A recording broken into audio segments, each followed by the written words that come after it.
Welcome to Popternative, where we dive into topical discussions from the worlds of pop culture, social media, and sports. Here is your host, Peter Remoliotis, aka PD Beats. Hello and welcome to the Popternative podcast, the podcast and talk show where we have digital discussions, the worlds of TV, film, news, music, sports, pop culture, everything really depending on the guest. We talk about it all. As always, I'm your host, Peter Remoliotis. On social media, you know me as PD Beats. You'll recognize my guests from a lot of really cool movies and TV shows. Most recently, though, you will recognize them from Wrong Turn. Bill Sage is with us. Bill, welcome to Popternative. Hey, thanks for having me. I'm really excited to do this. I mean, right off the bat, you're no stranger to the genre of horror films, sir. I'm loving doing them. I love this genre. I can't get enough. The more I do of it, the more I love it. So, like, when you were kind of like, because you're storytellers, that's what you guys are. You know, whether you write, you act, you direct, that's what you do. Did you did you kind of just get thrown into it? Did you know you wanted to do horror? Like, when did that kind of start for you? I don't know. I think an appreciation for it started. I mean, American Psycho is not a traditional horror film, no, really. I mean, but we think of it that way now. I think we are what we are. Mm-hmm. You know, Jim Mickles, we are what we are. Yeah. I've always loved the genre. And never, I love the possibilities of what it can be. You know, absolutely. And Wrong Turn. This is a lot could say an iconic, very popular horror movie franchise that I've watched all of them. And when you were told that there was this opportunity and you got the part and everything and you're doing table reads, what was going through your mind when you were casting this reimagining of Wrong Turn, Bill? I didn't do any table readings of it, but when I first heard about it, without reading the script, I thought, I don't know, it's not a good idea. But then in reading the script, it's completely, it doesn't even feel like a reboot. It just seems like a remake. It's very different, and I love the original. This is something very different. It is. It is different. But one thing I love about this film, Bill, is how it looks. Like, this is filmed like the directors of photography just knocked it out of the park with this one. I agree. It just looks stunning. Just to say, I watched it last night. I hadn't seen it. I mean, Mike had sent me some pieces. I could see from what they were doing. I guess maybe I've been around it enough I could see that it was going well. I could see that it was going to look great. Certainly Charlotte, I knew was going to. I could tell she was going to be great. So anyway, I saw it for the first time last night and just loved it. It's amazing. So it's interesting because not your character, but the kids that are like going on this hike and everything that are part of this film. I mean, it's one of those things where their characters, without kind of giving anything away, kind of go through a roller coaster of stuff in this film. There's a lot kind of going on. There's a lot happening. What do you kind of think about the dynamics of these characters throughout this film, where there's a lot of twists and turns, and like the title of the movie, there's a lot of wrong turns, so to speak. Kids, stay on the trail. Stay on the trail. Well, what I love about the young campers is they're so fallible. They're so they're so human. They're so they do all the things that millennials or what all the kind of things that we get pissed off about young people for doing. But they're they're not so sympathetic through part of it, and then they become so I. And then, it's hard to give an interview like this because my character is such a reveal. Well, have you noticed I haven't really asked, sir? You're smiling, right? I appreciate it, brother. Yeah. It's difficult, definitely, when you do these interviews because it's like, all I can say is like, whoa. You know what I mean? Like, that's all. Can we just leave it at that in terms of your character? We'll leave it at whoa. Yeah, well, let's see. We can talk about the foundation a little bit. And I mean, the foundation is, without spoiling too much, they, they come upon a very a group of people that live by their Oh, well, own. that's in the trailer. You could talk about that. Yeah, Sure, absolutely. yeah, That's yeah, in the trailer. You know what I mean? yeah. So John Venable leads this group, and this is an amalgamated group. This is a group that didn't want anything to do with the United States of America, got out before the Civil War, and didn't, you know, yeah. I mean, so it's Europeans and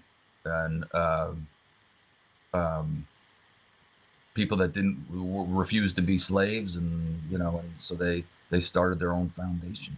The movie, like the original Wrong Turns, Bill, has the scares, the gore, it has all of that as well, but it's adding kind of untraditional new wave, I like to call it, like elements of a horror film. You know what I mean? Characters do and say things in this movie that, are not part of the traditional recipe of scaring people. It's not all like there's some really scary things in this movie, Bill, that have nothing to do with a jump scare or a lot of blood. You know what I mean? Isn't that interesting that how they knock it out of the park in this one with those kind of different non-traditional scares, Bill? Absolutely, yeah. I mean, didn't you feel? I think the cinematography does have to work for you. I mean, those shots are terrifying. No, but it's just like certain things characters say that aren't like in your head, like very scary things. You know what I mean? Like you kind of like you're watching this film and you kind of like clue in certain things, and it's not about like, oh my god, like you jump scares, or oh my god, it's like other things. It's like reveals. It's interesting. It's a mind game a little bit. This reimagining of the film. Yeah. It's a bit of a slower burn, I would say. Maybe it's a slow burn as well. But my point is, I really like this film. In a lot of ways, focuses on the fact that people can be terrifying and scary.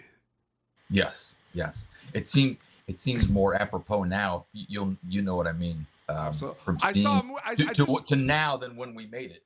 Yeah, and the thing is, I just saw. It's funny because I didn't realize you were in the film because I just saw another film you were in like 2-3 days before I watched this one. I saw The Dinner Party. Oh yeah. And it kind of like it was very fresh to kind of see you in this one. I was like, oh my god, I just watched him and I have it on Prime. Yeah, I went right from that. Miles is The Dinner Party right into this one. No, absolutely. Is it kind of because you guys make this movie, you watch for the first time, the trailer comes out. The trailer reveal for this movie was a big deal. People were freaking out about the trailer reveal. So like it's almost like Calm Before the Storm now when it actually gets like launched into the world. What's that kind of been like for you? I mean, it's a lot of anticipation. Is there some nerves too as well? Because you've been doing this for a while, but there's always like the unknown, right? Yeah, there hasn't been. We're in upstate New York, dealing with the weather, dealing with the land out here. We're just trying to get older people that we know through this particular time, But when I reached out to Mike, and I loved what he did, and I loved working with him. So I'm really. Mostly, I want it to be a success for. I really want it to be a success for him, and definitely Charlotte, who I think just that's a performance that, she is the movie. She's such a superb job. I love Matthew in it too. I mean, I think everyone kind of knocked it out of the park. Knocked it out of the park. Is it one of those things where you've been working in this genre for a while? You say you enjoy working in this genre. Does anything kind of as an actor surprise you anymore in terms of how these things kind of look? I mean, you're shooting it, you don't know what it's going to look like, right? And then you watch it for the first time and you're like, wow, like this seems to amaze me. Yes, I'm constantly surprised and not surprised, You know, yes, there's nothing better than being in something that does well, you know, and that gets critically acclaimed and does well, and you know, but you know, I don't. In the end, I don't really end up doing it for that. Mm-hmm. Truly, I really, I'm connected to. I love horror fans. Yep. They are, because I love independent film. So for me, the most pure watchers of artistic, you know, of great independent film are people who love the horror genre. Mm-hmm. So that I'm the horror genre is amazing. You know, it holds everything. It holds anxiety and humor and tragedy, and you know, and I don't know. But it's funny because even before the pandemic, right? You know, I'm pushing 30. I'm a 91, so I'm 29. And I remember kind of like hitting a wall when I was like 24, 25, where my idea of a good time wasn't kind of going out to, you know, restaurants or clubs or bars for music. You know what I mean? My idea of a good time was staying home with my friends and watching horror movies. You know what I mean? Yes, I do. That's like the new. It's the new thing. It's the new party. Watching horror movies. Here, I'm dating myself here, but you know, I was in high school. When I was like a junior in high school, I was an usher in a movie theater that showed The Shining. And wow. I couldn't get enough of it. You had in one theater, you had The Empire Strikes Back, mm-hmm. and then the other you had The Shining. I was in heaven. Mm-hmm. Put me in either one of those. I know. Yeah, it is an amazing as an usher. Show. Yeah, and then you would crazy. say, "Oh, you had to have ushers because you had to have somebody say, smoking on the left, mm-hmm. smoking's on your left." You know. Absolutely. Is it safe to say very quickly those were kind of the, like, you working at the theater? Did that kind of draw you towards wanting to be in those movies too? Is that safe to say there was a connection there? Yeah. Yeah, I do. I didn't know it at the time, but I can see it now. Yeah, it had a tremendous impact on me that summer, when those theaters play. I mean, Empire played the whole summer, but a film like The Shining, man, to play as long as it did in the theater, I mean, was extraordinary. I know, absolutely. And yeah, and definitely it's where I fell in love with Jack Nicholson, and you know, yeah. Oh, and both of those are interesting father-son stories, and I thought that was in radically different ways. Oh, absolutely. Bill, thank you so much for coming on Popternative a little bit to talk about Wrong Turn. I really appreciate it, man. I appreciate you having me, brother. Thank you so much. So the film is going to be available soon. Everyone's going to be able to watch and enjoy it. And where can people follow you on social media to keep up to date with everything?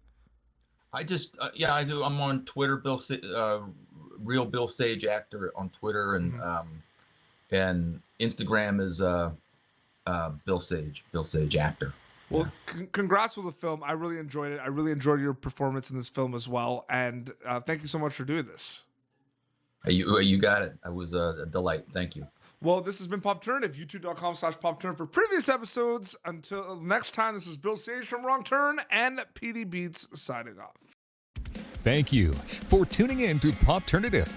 Make sure to check out our past episodes of Popternative on YouTube. Be sure to like Popternative on Facebook and follow us on Twitter.